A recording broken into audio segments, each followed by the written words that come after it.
So let me ask you this. So one of the questions that I would have, one of the reasons I would not adopt paganism would be because to me it seems like it would allow for for the highest level of reality, or the absolute, whatever sense we want to speak of, all of reality at its highest level.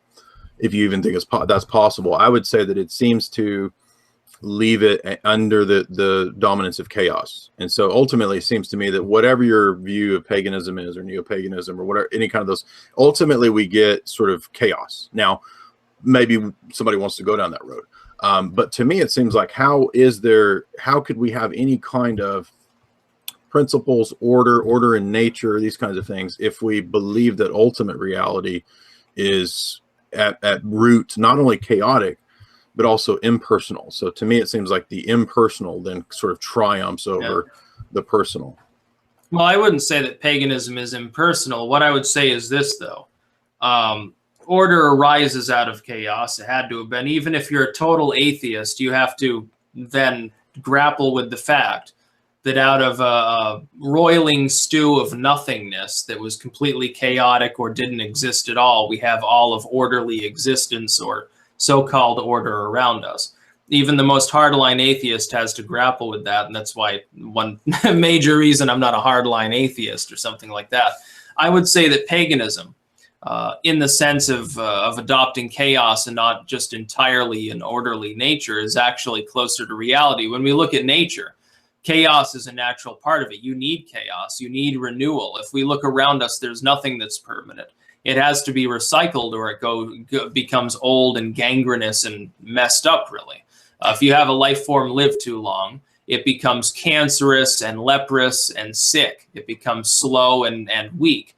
If it is then killed and other life forms come in and absorb its atomic structure, they're vibrant, they're young. I see that as a spiritual statement, and this happens all around us, and as above, so below, I suppose. And then as below, so above. Well, I think two things on that is, first is that even if we admit the existence of something like the gods or transcendent spiritual beings of some kind, or intelligence or whatever, it still seems like what's above them, or what's still absolute in the universe, because even they might fight against one another, and there's not any ultimate resolution or telos per se, is that it seems like the fates ultimately, right? And this is what's true of, like ancient Greek religion. Ultimately, it's not Zeus, it's the fates that are, it's chaos even that's above and supersedes Zeus. So it seems to me like it does still end in being impersonal in terms of what's absolute in that system. And then secondly, I prefer maybe the Norse explanation. If you look at the prophecy of Ragnarok, you have everything is ripped apart, even the gods die, other than I can't remember which one manages to escape that. Afterwards, though, you have the regeneration. Everything is reborn. This will happen again over and over again forever, according to that basic system. I see that as superior to the concept of, hey, we're alive now. Eventually, there's an end time in the Christian sense. And then after that, everything is holy, holy, holy, Jesus Almighty, Nephilim casting their crowns, seraphim casting their crowns forever. I don't think that that's realistic. It sounds rather stagnant. Even when I was a Christian, I'll give you an anecdote here. One of the problems that I had with Christianity, even when I was actually practicing Christianity, I believed wholeheartedly in Jesus and the Protestant tradition, was when I looked at Revelation, I said, well, this seems boring. Like, once the New Jerusalem comes down, it's the end of all history. There's nothing else to do again.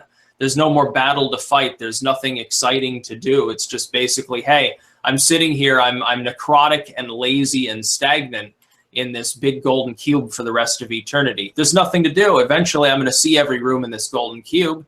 I'm going to eat every kind of fruit off of the tree of life. I'm going to walk all of these golden paths, but eventually I'll have seen everything. What is there to do for the rest of eternity? Nothing. Styx is like, fucking Valhalla, motherfucker. We need to fight and die. Yeah. Fight and die. I like it. Over and over for eternity. That's the kind of life that I want to live. I can sort of click with that too. I as someone that notices cycles and the cyclic nature of life, that's something that resonates to me as well. Well, one thing I would say to that is that we don't conceive of the afterlife as what you tend to think of in Protestantism or even Roman Catholicism with Aquinas' doctrine of beatific vision, which is basically just where the spirit sort of goes off into the sky to stare into the essence of God like a giant TV screen for all eternity. We don't believe. I mean, that's literally the way Aquinas describes it in his beatific vision description. No, we actually think that the resurrection plays a central role.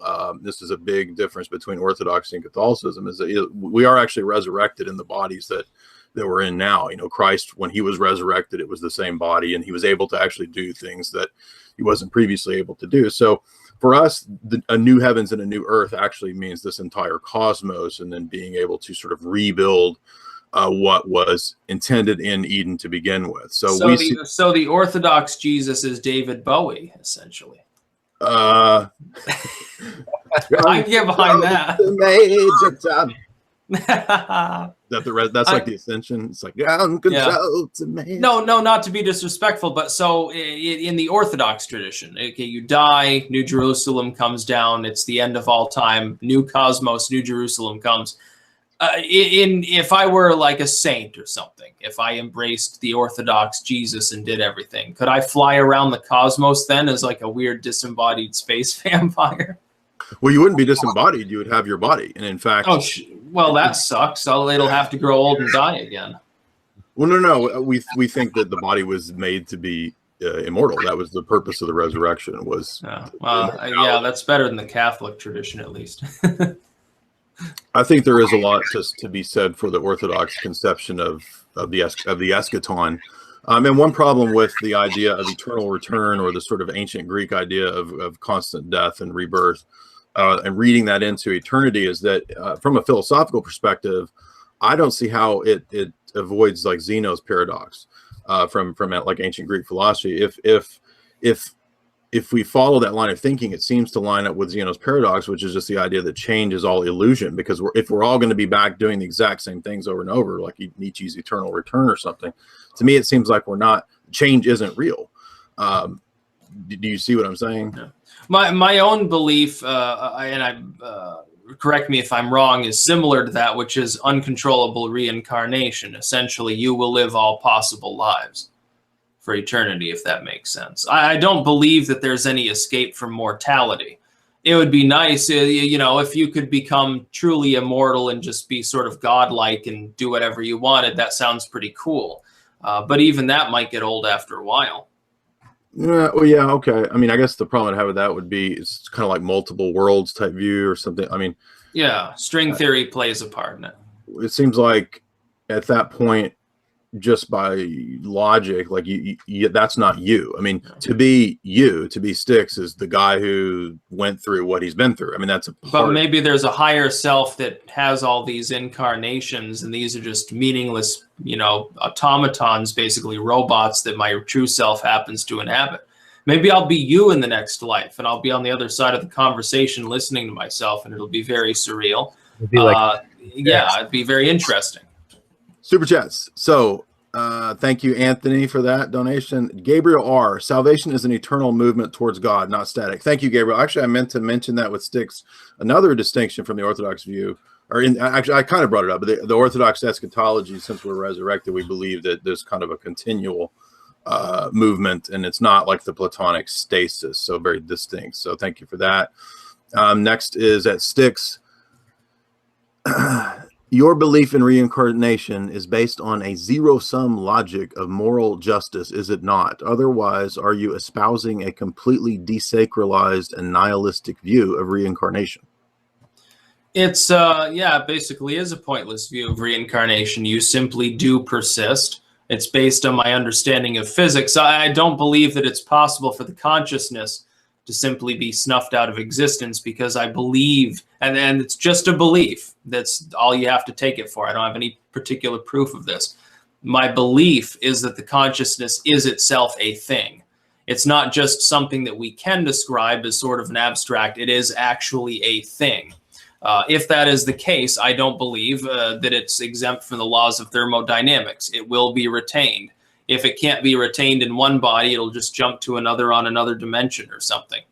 But I mean, that's totally just my opinion. It could be totally wrong. And I'll tell people this: if I get to the end of my life and blink out of existence and stop existing because it turns out hardline atheism is true, that's okay. There's nothing that I can do about it if it is true. Purveyor of mercy. Catholics believe in the resurrection of the body. I know that, Purveyor. I was talking about Aquinas's doctrine of the beatific vision having almost no place for the bodily resurrection. I understand that Catholic theology professes bodily resurrection. Tanner Terry at Styx, given your view of the world, how are we to make sense of the problem of the one and the many? In what sense? Individualism versus a sort of community essence? Both a social sense like that, and they probably mean a metaphysical sense of the idea of ultimate particularity and ultimate unity, like in a Platonic sense. I don't believe in any form of spiritual unity. I believe that these particular selves, the self that I have within me, that you have within you, assuming solipsism isn't true, that those stay separate. I don't believe that they're ever homogenized together. But again, could just be wishful thinking. As a libertarian, I take up the line that it's good that I'm separate from the rest of existence. I can witness it. If I was homogenized with everything else, I wouldn't really be able to do that anymore. I would be part of everythingness. It sounds rather unpleasant to me. Buddhist philosophy. I really prefer the Hindu over Buddhist philosophy when it comes to Easternism. The Hindu says, well, do well. You can choose the state of your reincarnation. You can become a god if you want to. I believe Tibetan Buddhism has this in common. But it's best to reincarnate. Whereas in the Buddhist sense, you're trying to liberate yourself. I don't see it as liberating to become part of some weird divine totality. I think it sounds absolutely unpleasant to me. Well, in our view, yeah, you don't ever merge. You always retain your identity. But for us, one and the many are in harmony. So we try to avoid dialectics. That's a big central aspect to Orthodox theology. But just to give the Orthodox view on one and the many and dialectics. Tanner says, Styx, I have another question about your response. I want to understand you. You mentioned the notion of the self. What exactly is a self in your view? How does it cohere with what it is to be a human being? It's the human consciousness, and it appears to be more than the sum of its parts. It doesn't make sense for the consciousness, as complex as it is, to arise from basically what is, and this is what the brain is, an organic computer. The brain is just a supercomputer that happens to not operate with computer chips. It happens to be neurons. It doesn't, to me, make sense. Again, just my belief. It doesn't make sense that gives rise to a consciousness, the kind of which we possess. That, again, it's totally opinion. I make no further claim about it. It's just an anecdotal sort of thing that I happen to believe in. That's how I govern myself from these beliefs. Gabriel R. says, Styx, do you believe in the eternality of personhood? And how do you justify this belief? And how does it affect your worldview? Yes, I believe that the same consciousness is the one that continues to reincarnate. But we have to remember that memory, that is observing around you, observing myself, this particular body, that's laid waste to. Once you die, the brain dissolves into mush. The body turns into a pile of dusty bones. So that same consciousness is not capable of retaining any of its memories. When people say that they remember a past life, I laugh endlessly. I don't believe in past life regression or any of that sort of thing. It's physically impossible. And they always seem to have been Napoleon Bonaparte or Washington or Hitler or someone important. They were never a slave or a workaday drone. They were always someone spectacular. That's what I was going to say. You're never a skank peasant with like no teeth. Like, yeah, I did my past life regression and I was a peasant with syphilis. If you do a real past life regression, it'd be like, oh, I was a workaday clerk who died of Ebola. And then before that, I was a slave. And before that, I was a slave. And before that, I was like a rice farmer. Oh, and I was a slave before that, too. Oh, the life before that was really, really great. I died in war.